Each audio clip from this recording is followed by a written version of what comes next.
up there, Internet? Living that flower life today. I don't know that the green screen really is of any use as far as quality of videos, but one thing that it's useful for is I'm running out of pictures. So I like to just wander around and take pictures of stuff that I see in my life. And if I keep changing the picture back there, eventually I'm going to run out, and then I'll have to go take more pictures. And so that's a plus, right? One of those little find opportunities to support you and moving in the direction you want to move your life, sort of things. So today, what I want to talk about is biases. So I was talking a little bit last time about biases, and one of the things that spurred in me was a reflection on a conversation I had a while back, where I was at a party. So this is already a semi-unbelievable story. But I was at a party with some friends, and there was a lot of tremendously good beer there. And when I was a youthful person, I really, really liked beer. And then as I got older and crabbier, I found that I liked the experience of being intoxicated less and less and less, but I actually still enjoy beer. And I have buddies who don't have that problem at all and really enjoy some really nice beer. And so I got pulled along to this party. And we're all there, we're drinking delicious, delicious beers. And a buddy of mine, just sort of apropos of nothing, started the most interesting conversation that I'd had in a really long time. Because he said, hey, I just want to run something past you guys. How many people do you, like, really care about? And it was just like, what?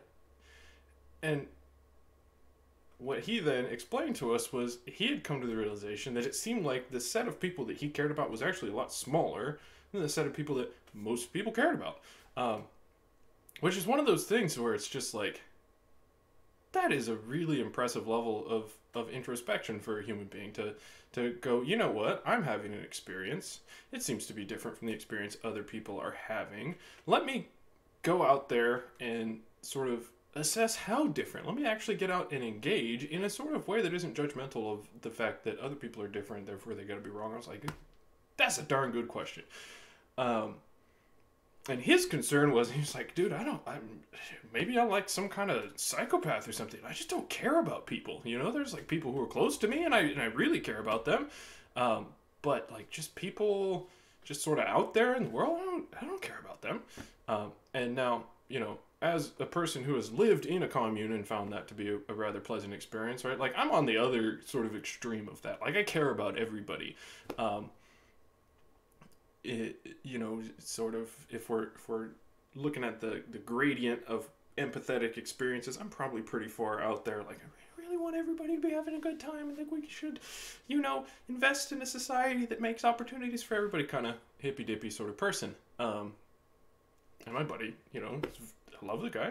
We disagree on some of those issues, and this was sort of like he was teasing out why those things are in a really thought-provoking kind of way. And we had a great discussion that I don't remember nearly well enough. I mean, all sorts of people got brought into this discussion and ended up, you know, 10 people, many of whom had never met before, just getting really into the thick of it, into sort of what the differences are in our perceptions, in our experiences, and how those drive our understanding of how we ought to engage with other human beings in the world. And it was flippin' rad.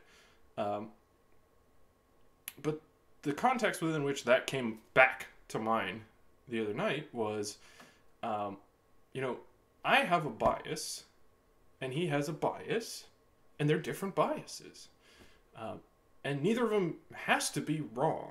And in fact, I don't think wrong is the right frame to put that in. So if you really start paying attention to what's going on with you as a human person, what you're going to find is that there are certain things you actually can't really do anything about.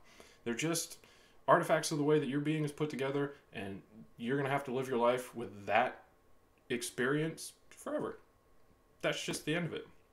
And asking, is it wrong to feel this way, is a really unconstructive question, actually, because what we need to be asking is, what do I need to do in response to this bias, right? So if I know that I am predisposed to experience this set of circumstances in one way, what steps can I take to bring me away from that bias and towards something that's a little bit more middle ground, right? Because the general observation is that happiness doesn't live at the extremes of human experience. It's sort of, you want to find somewhere in the middle. And so if your bias is extreme, And you probably have a couple of biases that are extreme. You know, the human person is this incredibly multi-dimensional system, and in most ways, most people are pretty normal. And in a couple of ways, you'll find that you're actually somewhat extreme.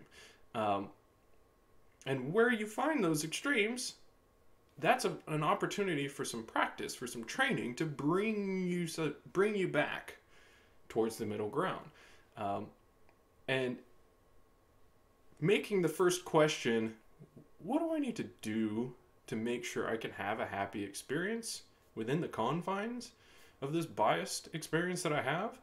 That's the productive question. Not is this right or is it wrong, because even if it's wrong, you can't do anything about it, right? So even if there is some universally agreed upon framework where that is just the wrong experience to be having, you can't actually not have that experience. You can mitigate it. You can make sure that you are taking account, and in that way end up with a net experience that's closer towards the middle ground, less extreme, and hopefully more positive, more pleasant, and happier human life. But you can't make your biases go away. They're always going to be there. So you just have to account for them as best you can. The metaphor that I just was kicking around while I was thinking of that is like if you inherited a piece of land somehow, right? And you're like, oh, I'm going to go and check out this piece of land I inherited, right? And maybe you want to, have a farm of some sort on this piece of land. So, yes, I'm going to have that financial independence I've always wanted. When you get there, you're not going to go like, oh, this is a valley. I was expecting a hillside. This is wrong, right? You're going to ask the question is, okay, how do I have to change my plans to make the most of this, right? What I found here is, I was expecting, a hillside, and I was going to set up a tree plantation, but this is actually a valley, so maybe I'm going to grow some cereals, right? Grow some grain or something like that. Soy, I believe, is actually, well, I don't know. We got a trade war with China, so soy might not be the greatest thing at the moment. But, anyway, we can find something to make this work. Right? We can adjust our plans to what we've discovered about what has been given to us. And that's the way that we have to approach the discoveries about the sort of essential qualities of the makeup of our beings, right? The sort of brute facts that we are handed by just our physiology and our psychology, how our brain is wired up. We just have to make the best with what we discover, and going into right and wrong isn't really a great way to do that. So, I thought I'd talk about one of my biases. I just forgot which one I was actually intending to talk about. Let's see here. So I tend to be sort of, well, okay, so cool. I don't seek external validation of my experience, really at all. This is the way I've always been. So I just sort of take in all the information that's available to me and then decide what it is that I think is best for me to be doing, and then just start doing that thing. And if other people say, oh, you shouldn't do that thing, it's almost impossible, if I'm operating unconsciously, for somebody to persuade me by changing my assessment of the facts as I understand them. Somebody can change my understanding of the facts, right? If they say like, hey, I've got more information for you that you need to make this decision, then I'm relatively amenable to changing at that point. But if you say like, you've interpreted these facts incorrectly, it just gone. Doesn't land in any way, really. And so it made me an awful child, just completely incorrigible. My parents would just say like, we need you to do this. And I'd go, okay, and just go on and do whatever it was I wanted to do. Mostly not turning in homework. Like I would do homework because I wanted to learn stuff, and then I go like, I've already learned all the things. Why do I need to bother taking this to school and giving it to my teacher? I know this stuff. Strange way to be a human being. So I know that that's my bias, that I just sort of, this is the thing I need to be doing, I'm going to go on. And I don't really check in with everybody around me and find out what their view is on that, and if that's, going to work with what they're doing, and all of these things. So I have to take that into account. So when I'm actually going through the process, I have to do it in an attentive way. I can't just unconsciously let my natural predispositions unfold, and I have to say, like, okay, to what extent have I checked in with the other people who might have a stake in what's going on here, and sort of made sure that what I'm up to conforms to the greatest extent that's compatible with my own desired experience of the world, with what they expect me to do or desire me to do, or things like that, right? So I have to actively, consciously train myself to account for that bias, right? To bake that in to the deliberation process. Hey, we've got a bias here that's going to be in play, so let's just sort of double check everything, and maybe not make this decision until we've had a chance to counter that bias by actually checking in with other human beings and finding out what they think about this, and sort of move myself back to a more moderate position, right? Because that's just one of the ways that I happen to be extreme.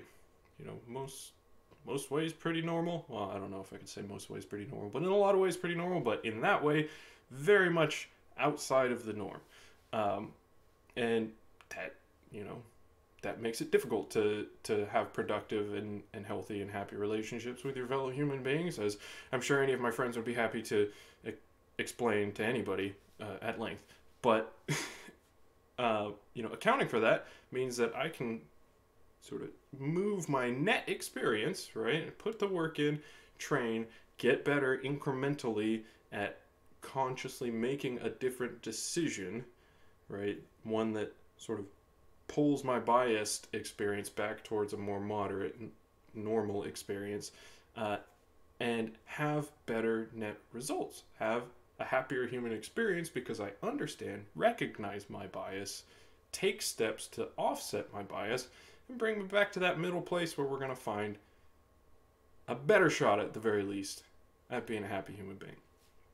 So, in summary, right, when you discover your biases, awesome, right? And that's going to happen as you pay attention, as you're taking inventory of yourself, as you're coming to know more and more and more about what are the essential characteristics of your experience. You're going to discover biases. Most of them are going to be slight, negligible, just a little bit of flavor on your human experience. Some of them are going to be extreme. Those are the ones where you want to start looking at, okay, then what's the plan? How do I build in processes into the way that I relate to the world that sort of mellow out that bias, bring me a little bit more into the mainstream there, and give me the best shot at being a happy human being. That's the practice.